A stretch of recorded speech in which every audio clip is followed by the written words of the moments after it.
Thank you so much, and thank you to the hosts in Gdansk. It's a wonderful city. We really enjoy being here, and thank you for inviting me. It's great to be here. So, I don't have any conflicts. So just a little background. So, lung cancer is the leading worldwide cause of cancer mortality, and it varies dramatically among the countries. Higher rates among the developed part of the world. The problem is mostly due to tobacco smoke, and smoking behavior is changing worldwide. So the countries where the rates were the highest have done pretty well at controlling behavior, but we see an emerging epidemic coming in Africa, and China is also India. These are places that are of concern going forward. So the screening guidelines vary by country, according to the issues that exist in those places. Interestingly, Croatia is doing great. I-ELCAP, thanks to John's work, is in great shape. But other places like Brazil has no recommended screening guidelines, and in the U.S., ours are complicated and very badly followed. So there's this recent paper showing the terrible compliance we have. Part of that's probably due to shared decision making, which is a challenge. The idea is good, but the implementation is difficult. And so you see about 13% of the eligible population is compliant, and the compliance also varies by state. And actually, among those who comply with the screening recommendations, the ways in which they comply are not very good. So you see that among those who actually got screened, only 30% in the 2021 guidelines were meeting all the criteria, and the rest of them didn't meet criteria. So it's a challenge in the U.S. So that raises the question of, can biomarkers be useful for screening? And so biomarkers can be involved in all the different steps from risk assessment and screening eligibility through nodule assessment, and then trying to identify the optimal screening intervals.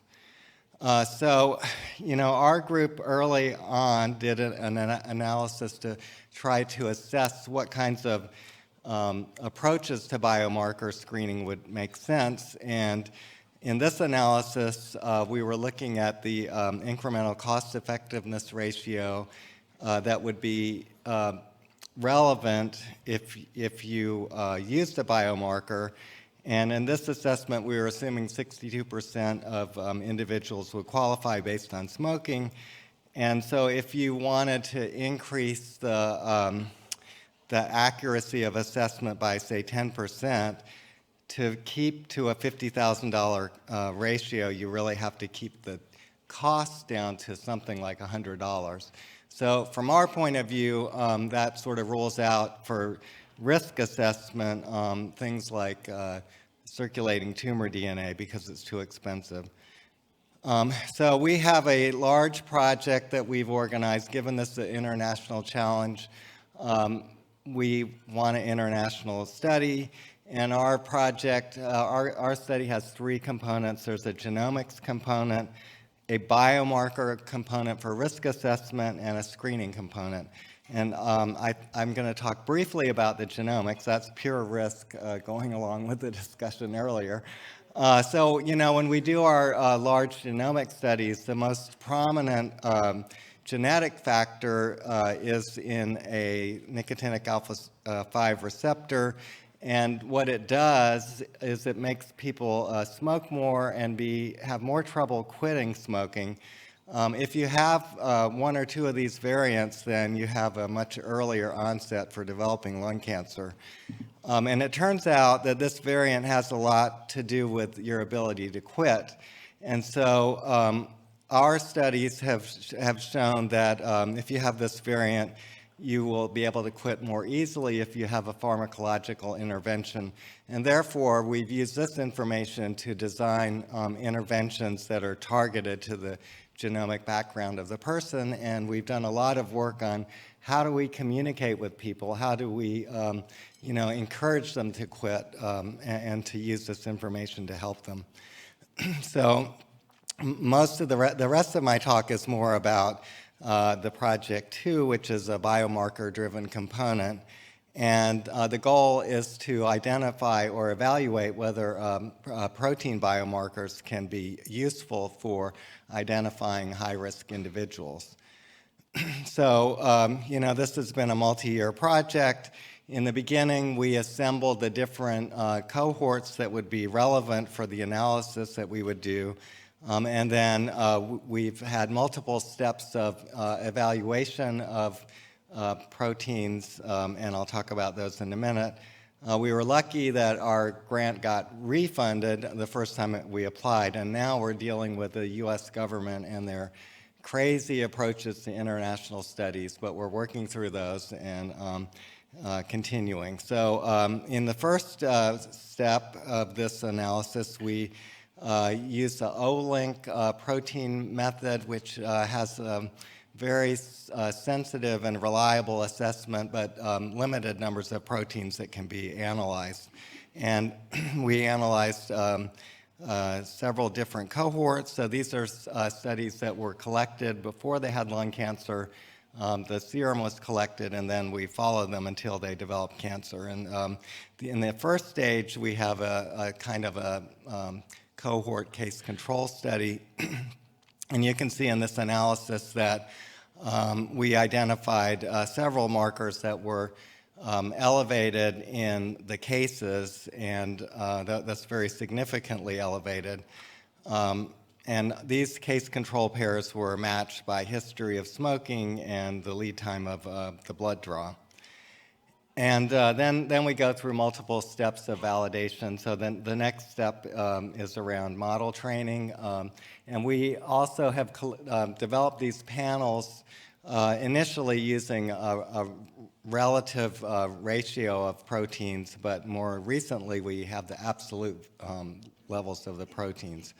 So in this analysis, you can see that using proteins in this first stage, which was model development and testing, the predictive accuracy is higher from the protein-based analysis. It was 75% versus 64% AUC.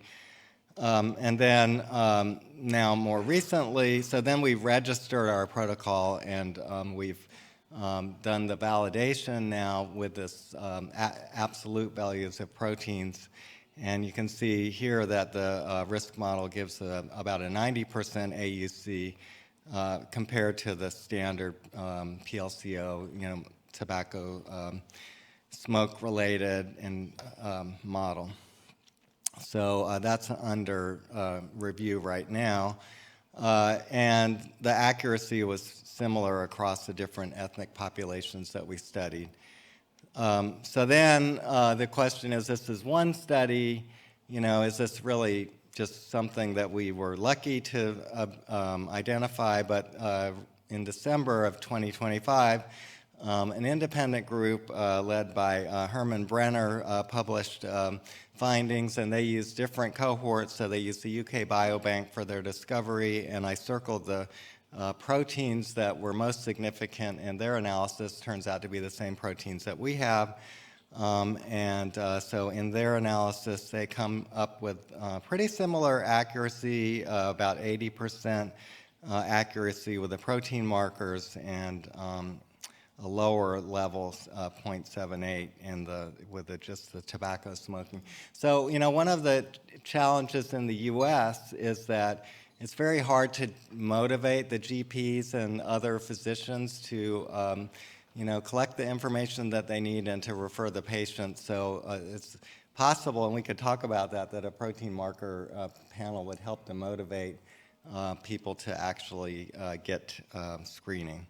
So right now what we're doing is we're evaluating the acceptability of testing with a biomarker. So we're doing that in individuals who wouldn't quite qualify based on the USPTF guidelines that we're required to follow. So this is in Kentucky, which is a state that has very high rates of tobacco smoking. And also the panel that we've developed is the 21 marker panel, and it was developed jointly between the risk modeling and the group that's trying to evaluate nodule malignancy. And so the proteins overlap to some degree, but not completely. And so the summary, that lung cancer remains the worldwide leading cause of cancer mortality. And unfortunately, while things are getting better in the developed world, there are new countries that are adopting it. So adherence to guidelines for screening remain poor, but are gradually improving. Precision medicine approaches help to drive more effective smoking cessation. Protein biomarkers are providing reliable inferences about lung cancer risk, and they also may help to improve the accuracy of detection of lung cancers following a low-dose CT scan.